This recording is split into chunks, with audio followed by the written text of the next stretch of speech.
안녕하십니까. 주택연금을 발표할 한준희입니다. 여러분 노후 어떻게 잘 준비되고 있으십니까? 노후에 많은 분들이 연금을 생각을 하실 텐데요.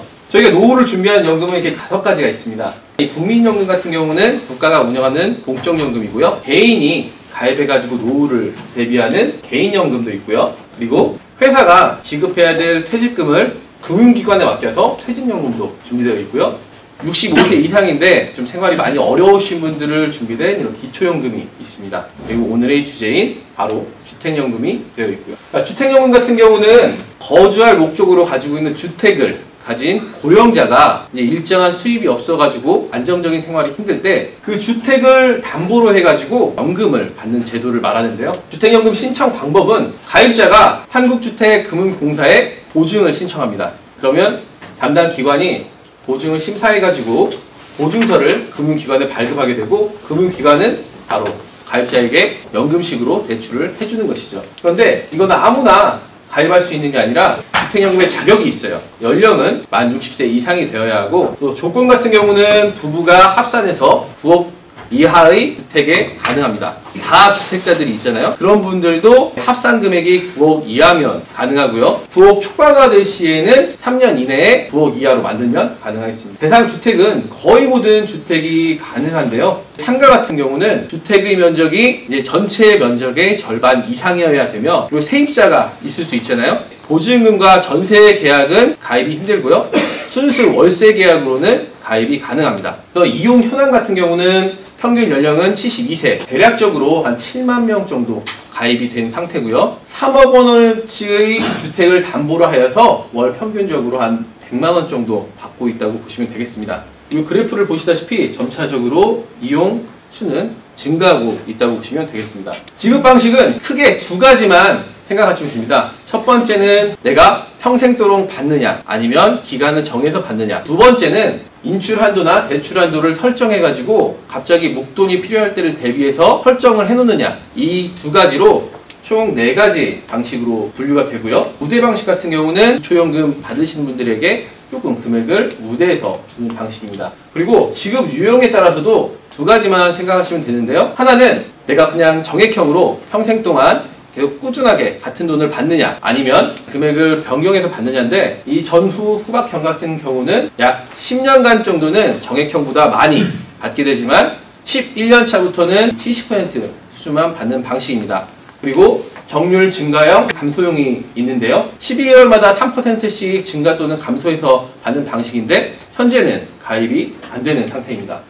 여러분이 가장 궁금해하시는 부분이 바로 이 부분이라고 생각이 되는데요. 과연 얼마나 돈을 받을 수 있느냐? 바로 이 부분이겠죠. 한국주택금융공사 홈페이지에 들어가면 이렇게 예시가 되어 있습니다. 70세의 고령자가 3억 정도의 주택을 담보로 했을 경우에는 89만 5천 원을 받을 수 있고요. 홈페이지에 들어가게 되면 자기의 연령대와 가지고 있는 주택을 시뮬레이터 할 수 있는 페이지도 구성되어 있기 때문에 자세한 금액은 시뮬레이터로 확인하실 수 있습니다. 그리고 이런 주택연금의 장점과 단점에 대해서 알아봤는데요. 장점은 주택 소유권이 가입자에게 유지됨과 동시에 지금까지 살고 있던 주택에 계속 살 수 있다는 점입니다. 이것은 바로 자기의 생활 패턴이나 생활 환경 그리고 인프라가 변경되지 않고 그대로 사용할 수 있는 큰 장점이 되고 있습니다.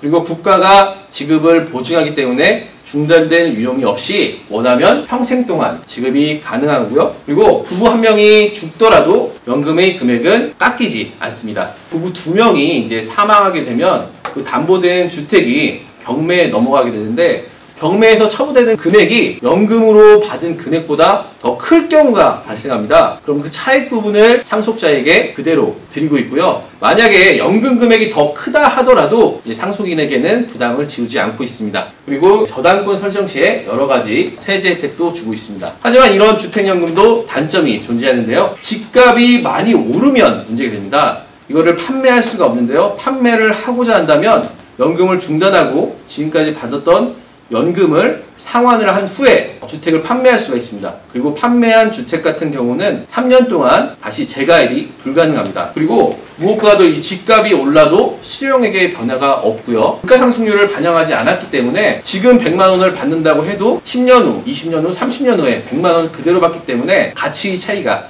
발생할 수가 있습니다. 이런 주택연금의 문제점과 방안에 대해서 한번 연구해 봤는데요. 최근에 노령 인구가 굉장히 다양화되고 있습니다. 그래서 업종에 따라서 조금 조기 은퇴하시는 분들도 발생하고 있고요. 그래서 50대 중후반으로 가입을 확대해야 되고요. 서울, 경기권, 그리고 지방의 대도시 같은 경우에는 9억 이상의 주택들이 굉장히 많아요. 그런데 그런 분들은 가입이 안 되는데 그런 부분을 개선해야 될 필요가 존재하고요. 그리고 수령 금액의 현실화도 필요합니다. 대출 시점부터 종료 시점까지 같은 금액을 받기 때문에 물가 상승이라든지 주택의 가치가 상승되는 부분이 반영되지가 않았기 때문에 현재는 5년마다 수령액이 달라지는데 1년이나 2년 정도의 텀으로 좀 옵션을 조정해가지고 수령액을 변화주는 것도 필요하다고 생각합니다.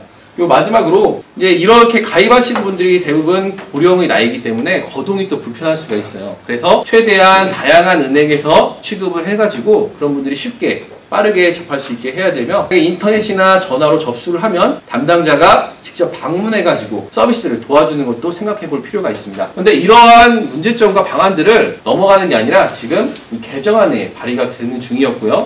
그리고 어제와 오늘 이런 개정안에 대한 기사가 많이 올라왔습니다. 그래서 기존에 60세 이상이었는데 이게 이제 55세 이상으로 연령이 낮춰졌고요.